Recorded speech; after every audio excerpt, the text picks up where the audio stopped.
بسم اللہ الرحمن الرحیم۔ ایک مسئلہ یہ ہے کہ آپریشن کی وجہ سے کئی دن تک پیشاب کی نلی لگنی ہے،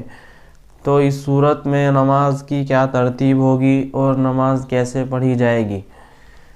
تو یاد رکھیں کہ پیشاب کی تھیلی لگی ہونے کی حالت میں مریض کو تھوڑے تھوڑے وقفے سے تھوڑی تھوڑی دیر کے بعد پیشاب کے قطرے آتے رہتے ہیں،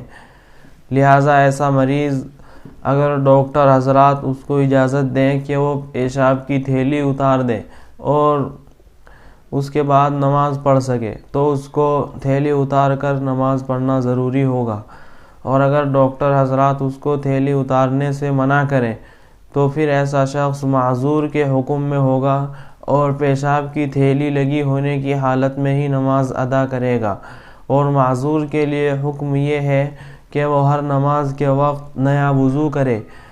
اور پھر اس وضو سے فرض نماز، سنت نماز، نفل نماز اور اس کے علاوہ جو چاہے عبادت کر سکتا ہے، قرآن مجید کی تلاوت وغیرہ اس وضو سے کر سکتا ہے۔ لیکن اگر اس وضو کے اندر اس کی ریح خارج ہو گئی یا ایسے ہی خون وغیرہ نکل آیا تو پھر وضو ٹوٹ جائے گا،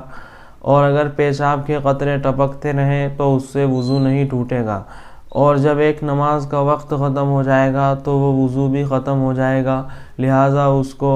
دوسری نماز کے لیے نیا وضو کرنا پڑے گا۔ اس کو ایک مثال سے اس طرح سمجھیے، کسی مریض نے جس کو پیشاب کی تھیلی لگی ہوئی تھی ظہر کی نماز کے لیے وضو کیا، اب وہ اس نماز سے سنت نمازیں بھی پڑھ سکتا ہے، نفل نمازیں بھی پڑھ سکتا ہے، قرآن مجید کی تلاوت بھی کر سکتا ہے، چاہے اس کے کتنے ہی قطرے ٹپکتے رہے،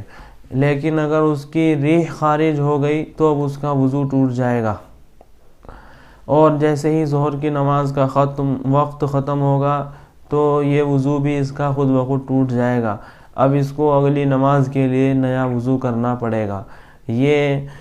مریض کے لیے اور پیشاب کی تھیلی لگی ہونے والے کے لیے نماز کا حکم ہے۔ امید ہے کہ مسئلہ سمجھ میں آ گیا ہوگا۔